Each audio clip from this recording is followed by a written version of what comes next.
バイバイ。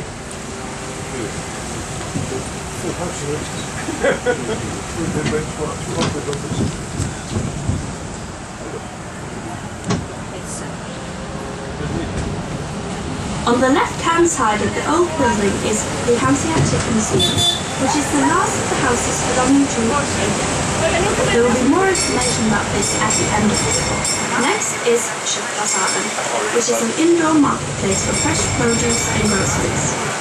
At the top of the street on your left is the lower station of the Funicula, which takes you to the top of the mountain of Fleia, one of the 7 mountains surrounding Bergen. On your right-hand side is Tolga. Tolga is divided into 3 departments: fruit, flowers, and the famous fish. This is the largest outdoor market in Norway and one of the few markets in Europe to have direct access to the sea.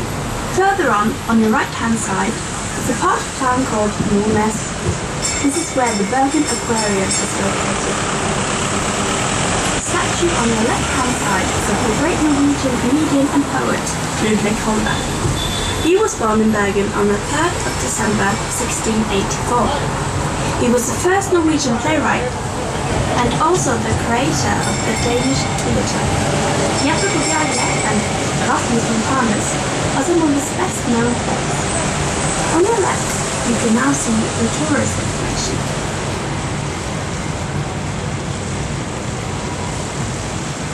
We are now approaching Strandgaten, Bergen's #1 shopping street. The large open space on the right is Torgallmenningen, the town's cradle. This is also the location of the largest shops in town, and on the right-hand side, you can now see the shopping centre called Galleria, and on the left is another shopping centre called Exhibition. The street we are following is named after Bergen's founder and is called Lars.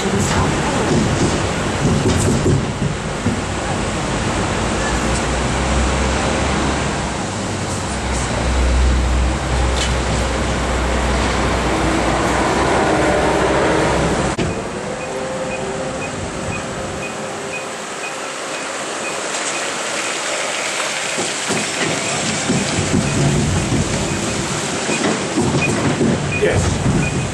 The white building on the right-hand side is the old town hall, which is still visible. It was first built in 1871. Bergen has been using several great fires and one of which actually started in the north and reached all the way to where we are now located, in Olavsjøen. This was the 15th of January 1916.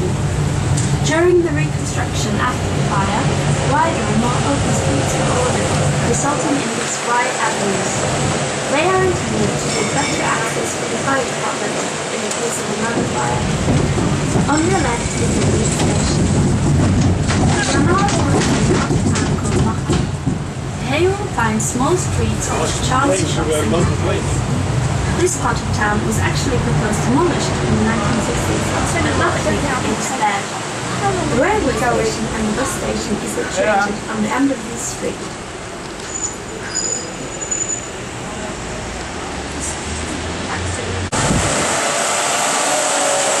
We are now driving down the street to Moscow.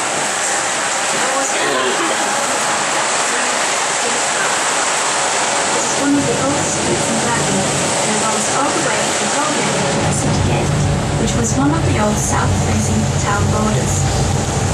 Behind the wall on your right-hand side is a line of houses containing some buildings, a park, and a record museum. The interior of the hospital is absolutely beautiful. St. Josep's Park was mentioned already in the 1400s as a hospital for lepers. There were many similar hospitals in this part of Norway. The man who isolated the leopard germ leading to leprosy was actually from Bergen, and his name was Dr. Amager Hansen. This happened in 1873. A little further down the street, on your right, is the railway station. The corner house on the right is the Sandra Carlsen Foundation in 1770, founded by a rich man from Bergen in the benefit of Bergen's culture. The great building we are passing on the left is the city gate, which marks the city's boundary, which runs some 100 meters up the street. The location of the gate is strategic in terms of defense. The sea used to reach further into the city, meaning that the gate is actually placed by the waterfront.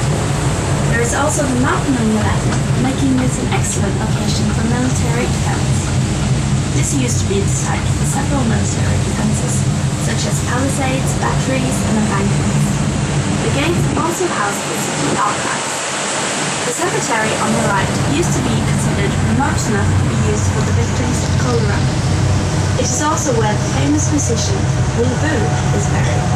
The area we are now entering was until 1876 officially outside the city borders, and the alley we are driving down is called Kalfaret.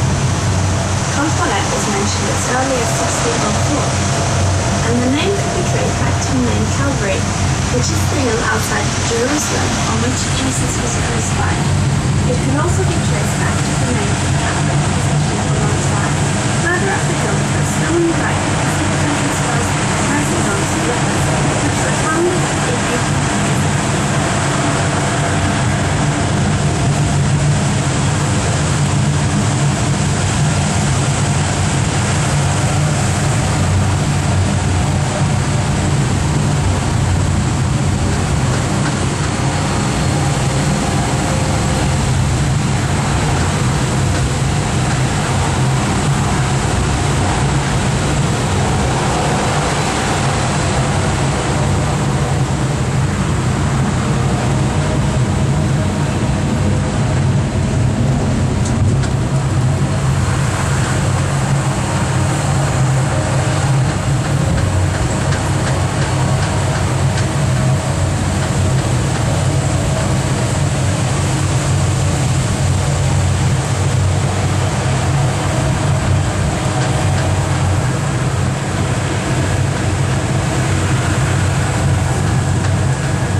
road through Calvedal, we're approaching what used to be the Hamsa Brewery. The brewery has been relocated to Sundsvall, which is not far from Flesland Airport. The brewery was recently converted to flats, but the old tunnels, previously used for storing beer, are now being used as a depot for important archives. We are now driving through Calvedal and are approaching part of the town called Båstad. Båstad was, as many others, separate converted until 1930. The name is short for Båstad, which used to house the Norwegian monarchs until the mid-1100s. In the mid-1100s, the monarchs relocated to Holmen, which was a few days removed. You may have noticed that the gardens in this area are quite special as a result of the numerous rare flowers and trees. This is due to the fact that many officers of the Navy settled here and tended to bring home exotic plants when returning from their journeys. There are, for example, numerous kinds of rhododendron in these gardens. This neighborhood is generally considered the most prestigious place to live in Bergen. The Markham Street Hall is significant, and it stretches 6 meters further up this path, you will be passing this is that isn't where she's going. Sorry, darling? Yes, it is. Going into that place that we went to last year. See what they're doing. They're redoing the area around the dock.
there.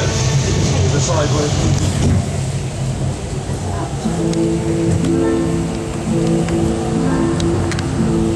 We thought we had to sleep out.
The stretch we are now driving is called Galeon, loosely translated the mountain road. It is 4.6 kilometers long and one of the most popular hiking trails in Berlin. High-class houses and villas built on both sides of the road. This is hardly a reasonable place to live. The Galeon was created by private initiative. A club named the Four Children Club founded a company for planting trees and started planting trees along the nature towards Galeon. However, they were required to keep a passage through the trees and creating Galeon. The road was built in several rounds, started in 1897 and finished in 1906. We will shortly be passing the funicular station. Funicular is one of Norway's most popular tourist attractions and it is a set of cable cars taking you from the top to the lake. The view from the top is quite stretched, enabling you to see the most of Bergen and its surroundings, including the island Øygarden. The cable is 850 meters long and the cars first started running in 1918. We will now stop for a short break of about 5 minutes. The driver will ring the bell when the train is ready to leave, so please do not walk out airshot.